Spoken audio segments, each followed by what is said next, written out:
Laissez-moi deviner. Vous tenez à votre liberté, non? Cette liberté qui vous est donnée dès la naissance et que vous prenez pour acquise. Cette liberté dont vous faites en sorte d'être l'unique propriétaire. Celle qui vous permet de voyager. Celle qui vous permet d'exprimer votre pensée, votre opinion, vos besoins. Celle qui vous permet de vous éduquer. Celle qui vous permet de choisir vos amis, de choisir la personne avec qui vous voulez partager ou non votre vie. Enfin, ceci est la théorie. La réalité est tout autre. Au Kenya, dans le comté de Narok, à l'ouest de la capitale de Nairobi, Kelly, 12 ans, a été mariée de force 2 fois, en 1 mois, à 2 hommes différents. Ce mariage lui a coûté sa vie, sa liberté, son corps, mais qu'a-t-il rapporté à son père? 4 vaches. 4 vaches, c'est ce que vaut une vie aux yeux d'une famille en difficulté. Pour 4 vaches, vous vous retrouvez dans les bras d'un homme de l'âge de votre père qui vous épousera, vous fera des enfants, vous trompera très certainement sans que vous n'ayez votre mot à dire. Pour 4 vaches, votre famille vous abandonnera, détruira votre vie, réduira votre existence à un simple animal. Vous avez la parole, mais vous ne pouvez pas l'utiliser. Vous avez un corps, mais vous n'êtes pas maître de ce qu'il devient. Vous avez la liberté due à votre humanité, mais plus tard, le monde vous la retire arbitrairement. Mais Kelly ne s'est pas laissée faire. Elle a tenté de parler, de se rebeller, mais ses propres cousins l'ont frappée.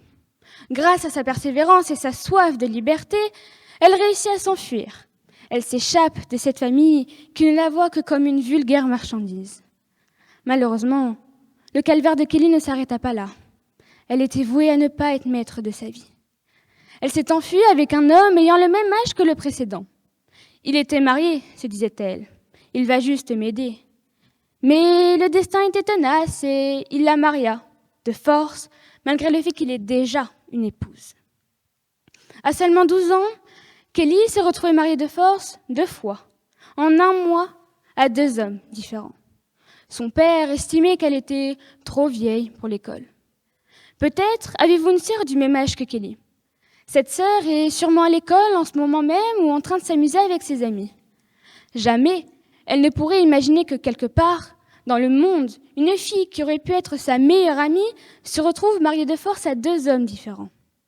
Cette jeune fille est violée, potentiellement battue par un homme qui l'a voulu, un homme qui l'a choisi.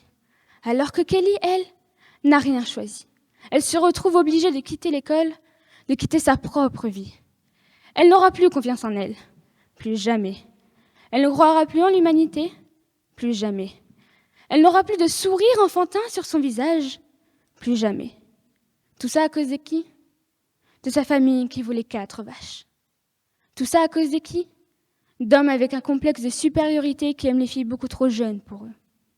Malheureusement, Kelly n'est pas la seule dans cette situation. Des filles et des jeunes femmes vivent la même chose qu'elle. Pour des raisons différentes, me direz-vous, mais des raisons tout aussi farfelues.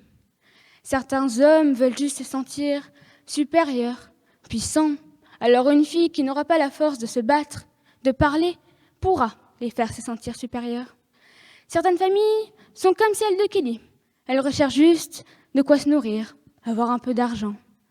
En revanche, certaines familles, elles, créent simplement des alliances pour être protégées en cas de pépin. Mais heureusement pour elles, heureusement pour ces filles, nous pouvons les aider. Nous pouvons agir en leur faveur, nous pouvons les sauver. L'association kenyane Narok Peace s'est saisie de cette affaire et s'est associée aux autorités locales pour sauver Kelly. Dans de nombreux pays, des associations d'aide aux victimes existent. Elles vont de l'aide financière à l'aide à la personne. Elles sont essentielles et jouent un rôle majeur car la plupart des mariages forcés sont dus au manque de ressources financières de la famille ou à l'absence de considération pour la cause des jeunes filles. Il est donc primordial de maintenir un accès égalitaire à l'éducation pour les garçons et les filles et de sensibiliser les familles au respect des droits humains. C'est parce que l'association kenyane est intervenue que la situation de Kelly peut être considérée et résolue. Narok Peace œuvre notamment auprès des familles pour inciter les enfants à poursuivre un cursus général ou professionnel. C'est bien parce que les individus seront éduqués qu'ils pourront avoir un métier et subvenir à leurs besoins.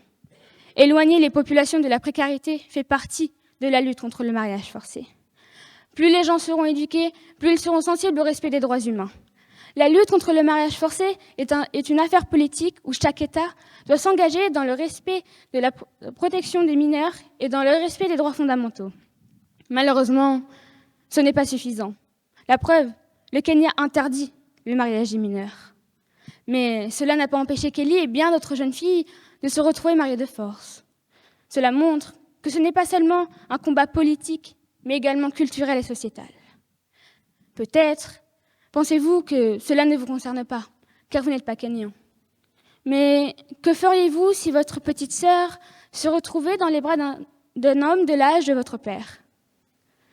Que feriez-vous si votre tante décidait de vendre votre petite cousine en l'échange d'une dot? Imaginez tout cela et revenez nous dire qu'il n'est pas important de défendre cette cause, qu'il n'est pas important de défendre le droit le plus fondamental, la liberté. Ce combat dépasse la législation d'un pays. Il concerne chaque État et chaque individu au travers du respect de l'homme. Merci.